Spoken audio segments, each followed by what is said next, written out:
Hello friends, welcome to SV academy. ये chapter number 10 human settlements हम continue कर रहे हैं। Fundamentals of human geography class 12 NCERT का। आज इस वीडियो में हम रूरल सेटलमेंट्स के बारे में डिस्कस करेंगे। तो rural settlements are most closely and directly related to land, क्योंकि दोस्तों वहाँ के लोग लैंड पे ही ज्यादातर काम करते हैं और लैंड के मतलब आप कह सकते हो ज्यादा पास भी मतलब रहते हैं, राइट? क्योंकि टॉल बिल्डिंग्स नहीं होती मेनली। वो सिंस लैंड पे प्राइमरी एक्टिविटीज एसोसिएटेड होती हैं, दैट्स व्हाई ये हम कह सकते हैं कि वो क्लोजली और डायरेक्टली लैंड से रिलेटेड है। They are dominated by primary activities such as agriculture, animal husbandry, fishing. जो मैंने अभी आपको समझाया, एग्रीकल्चर मतलब खेती बाड़ी वगैरह करना है ना, कि मल्टीपल कुछ भी आप पौधे वगैरह बो रहे हो, फसल बो रहे हो, है ना, वो सब एग्रीकल्चर के अंदर आता है। एनिमल हस्बेंड्री, आप कुछ एनिमल्स का मैनेजमेंट कर रहे हैं, इसमें गाय हो सकती है, भैंस, और भी इसमें बहुत कैटेगरीज आती हैं। फिशिंग भी इवन आती है इसमें। अगर आप हनी बी भी अगर देखते हो तो वो भी एक कैटेगरी आती है। तो मल्टीपल कैटेगरीज आती हैं। ओवरऑल एनिमल्स को मैनेज करना, उनको डोमेस्टिकेट करना, उनसे उनका उनका खेतों में यूज करना, उनसे उनका मांस का यूज करना, उनके दूध का यूज करना, है ना। फिशिंग आप समझते ही हो कि फिशिंग करना, है ना, मछली पालन। सेटलमेंट साइज जो होता है वो जनरली दोस्तों छोटा होता है। छोटे छोटे घर होते हैं रूरल एरियाज में। Some factors affecting the location of rural settlements are, यहाँ पे हम थोड़ा सा देखेंगे। तो वाटर सप्लाई सबसे इंपॉर्टेंट फैक्टर है दोस्तों। Usually rural settlements are located near water bodies such as river, lake, springs where water can be easily obtained. ध्यान रखिए दोस्तों, पाइप की सुविधा जनरली नहीं होती रूरल सेटलमेंट्स में। उनको रिवर, लेक, स्प्रिंग के पास ही होना पड़ता है, अदरवाइज वो सरवाइव नहीं कर सकते, राइट। ऊपर आप एग्जांपल भी देख सकते हैं कि रिवर बह रही है, इसके आसपास घर है, ये sitting near water. Sometimes the need for water drives people to settle in otherwise disadvantage sites such as islands surrounded by swamps और लो लाइंग रिवर बैंक्स। तो दोस्तों वाटर की नीड की वजह से ही काफी लोग जो होते हैं वो फ्लड एरिया के पास रहते हैं। अब आपने देखा होगा काफी बार बिहार वगैरह में कि बाढ़ आ गई, लोग डूब गए और लोगों को एक जगह से दूसरे जगह माइग्रेट करना पड़ रहा है। इसमें शहर शहर के लोग बोलते हैं ये वहां रह ही क्यों रहे हैं। उनको वो समझ में ही नहीं आता शहर के लोगों को कि पानी उनकी सबसे इम्पोर्टेंट जरूरत है। नहाने के लिए, पीने के लिए, अगर कुछ भी नहीं तो 100 काम होते हैं पानी के, राइट। मोस्ट वाटर, तो यही इसीलिए ये स्वैम्स और लो लाइंग रिवर के पास रहते हैं। Most water based wet point settlements have many advantage such as water. Focus कर रहे हैं यहाँ पे, फिर से देख लीजिए। Some factors affecting location of rural settlements. Water for drinking, cooking and washing रहता है। Rivers and lakes can be use to irrigate farmlands. तो आपको एग्रीकल्चर के लिए, इवन एनिमल हस्बेंड्री के लिए या फिशिंग के लिए पानी की जरूरत है, तो रिवर लेक्स उसमें काम आती है। रिवर्स फ्रेश वाटर होता है, आपको पता ही होगा, right. Water bodies also have fish which can be caught for diet, and navigable rivers and lakes can be use for transportation. Navigable rivers और लेक्स ट्रांसपोर्टेशन के लिए भी यूज की जा सकती हैं, दो इतना ज्यादा ट्रांसपोर्टेशन का भी इंडिया में सक्सेस हुआ नहीं है। Land, people choose to settle near fertile land suitable for agriculture. तो दोस्तों हम, तो फर्टाइल लैंड जो होता है वो एग्रीकल्चर के लिए सुटेबल होता है और वहीं पे लोग रहते हैं।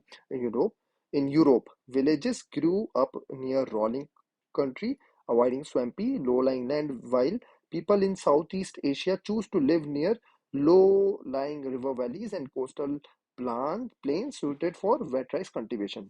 तो इसमें आप देखो तो यूरोप में villages grew up near a rolling country, avoiding swampy and low-lying land। परंतु साउथ ईस्ट एशिया में लो लाइंग रिवर वैलीज पे रह रहे हैं, कोस्टल प्लेन्स में रह रहे हैं, जहाँ पे हम एग्रीकल्चर कर सकते हैं, जनरली राइस का। Early settlers choose plain areas with fertile soils.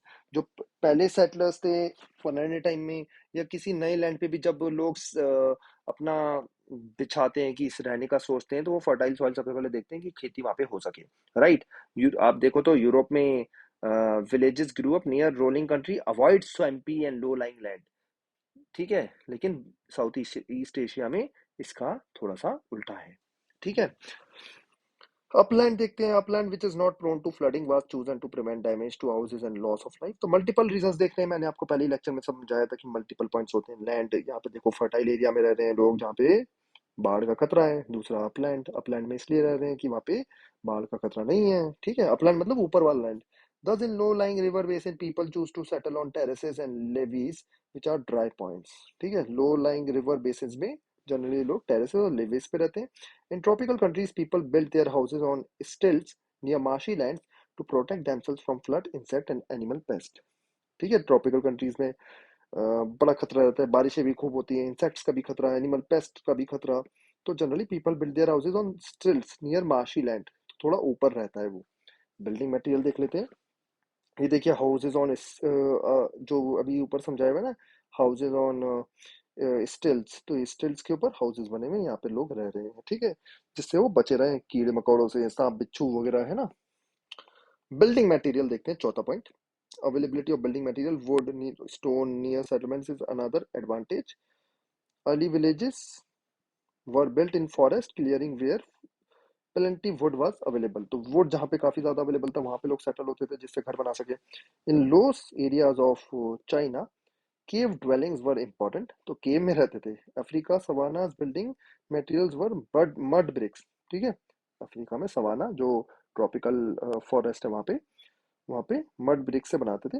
The Eskimos in polar regions use ice blocks to construct igloos, igloos जो उनके घर होते हैं व्हाइट कलर के, आपने देखे होंगे photos.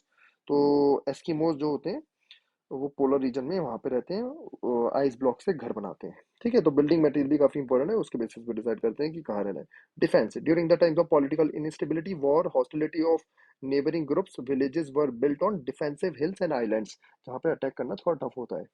In Nigeria, upstanding inselbergs formed good defensive sites. In India, most of the forts are located in higher grounds or hills. तो आपने अगर फोर्ट्स देखा हो, कहीं का भी फोर्ट देख लो, है ना, तो ऊपर ऊपर बने होते हैं। राजस्थान के फोर्ट देख लो, ये इंदौर के पास मांडवगढ़ वगैरह फोर्ट्स हैं, वहाँ देख लो, तो ये ऊपर ऊपर बने हैं, वहाँ पे लोग रहते थे और अभी भी रह रहे हैं, ठीक है, अभी भी रह रहे हैं, जिससे अटैक्स वगैरह होना ऑलमोस्ट टफ है।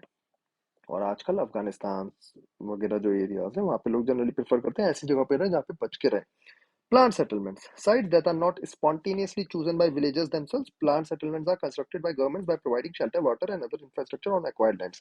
तो दोस्तों काफी लैंड ऐसा होता है कि बंजर जमीन ये वो वगैरह, कोई जमीन सरकार ने चूज करी, वहां पे हाउसेज बनाए, अफोर्डेबल हाउसेज बोला, सरकार ने स्कीम चलाई, भाई एक सस्ते सस्ते में आप घर लीजिए, तो वहां पे भी सेटलमेंट बन जाती है। प्लान सेटलमेंट मतलब सरकार ने प्लान करके किसी साइट को चूज करा, वहां पे बनाया। सरकार जो डिसीजन ले रही है वो इस बेसिस पे ले रही है कि कौन सा लैंड सस्ता पड़ रहा है, बाकी फैसिलिटीज अवेलेबल है या नहीं है, पानी अगर अवेलेबल नहीं है तो पाइप वाटर कर लेगी, है ना। तो ये सब करती है। मे बी ये जमीन जो है वो बंजार जमीन हो और वहाँ पे फर्टाइल लैंड ना हो, तो आप कोई खेती भी नहीं कर पाओ, बट प्लान सेटलमेंट सरकार का डिसीजन लिया गया है, ठीक है। फर्टाइल जमीन, एक तो सरकार वहाँ लैंड नहीं बनाती, क्यों, सॉरी सर, फर्टाइल लैंड पे सरकार घर नहीं बनाती क्योंकि उससे जमीन खत्म हो जाएगी, फिर आप खेती वगैरह क्या करोगे। और दूसरे पॉइंट ये है, फर्टाइल लैंड काफी कॉस्टली भी होती है।